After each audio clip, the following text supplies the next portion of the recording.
So students, as we studied Ohm's law in our previous class, which states that current flowing through any conductor is directly proportional to the applied potential difference across the ends of the conductor, provided that temperature remains constant. Now, if we want to demonstrate the same through experiment to understand how this Ohm's law works, so here is your experimental setup. The way we are going to understand how Ohm's law is used to find the unknown resistance. So here you can see this is the unknown resistance, and across this unknown resistance we have a voltmeter. What is the role of voltmeter? To measure the voltage. Now this is the battery. We are using battery because we cannot use 220 volt AC source. It can be dangerous. So we are using a battery over here. Now this is a meter. This is used to measure current.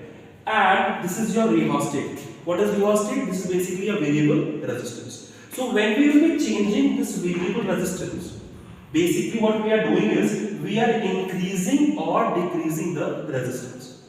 Once the resistance is being increased or decreased, we will see that there is some difference in the reading of voltmeter and ammeter subsequently. Now let us see by experiment. So here we have a setup. So in this setup, as we have seen previously, this is our battery eliminator. It will give us a regulated supply of whatever we want. Whether it is 2 volt, 4 volt, 6 volt, 8 volt, whatever supply we want, we will set it up. Then this is our rheostat. You can see this is our rheostat. So here you can see that there is a slider over here with which we can change the resistance of this particular rheostat. This is the unknown resistance wire. You can see here. This is the unknown resistance wire. This is basically made up of constantin, or it can be like a wire. These are connecting wires because we want to connect all these and we want the electric supply to go on. So basically this is a complete circuit over here.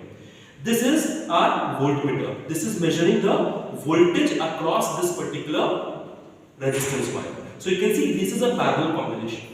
Between the two same points we have two devices. Now this is ammeter. So what we have done is this red portion is our positive terminal. So from this positive to the positive of ammeter we have connected this wire. From again negative to this positive of ammeter we have connected the wire. From here again negative to one end of the rheostat, and the circuit is completed. And at last we have done the shunting, a bridging. What we have done is we have connected a wire across the resistance. Now when we turn on this circuit, as you see here, if you can see here, particularly this reading, so you can see there is a deflection in the ammeter and voltmeter. And now when we will move this slider, you can see that the value is either increasing or decreasing. Can you see this, everyone? Yes. So this value is increasing or decreasing. So what we can do is we have to take 3 readings. Alright, and then after taking 3 readings, what we'll do is we'll plot a graph. So this is the experimental setup that we have designed. But for your convenience, we have one more setup that is automatically already designed. Okay, now you can see this particular setup here. So this setup is the experimental setup which is already done for the Ohm's law, and from here, this is the value of a rheostat, and you can simply change the slider and you can get the reading. Now, the last step what we do is, we will be plotting the graph. So this is the graph we plot.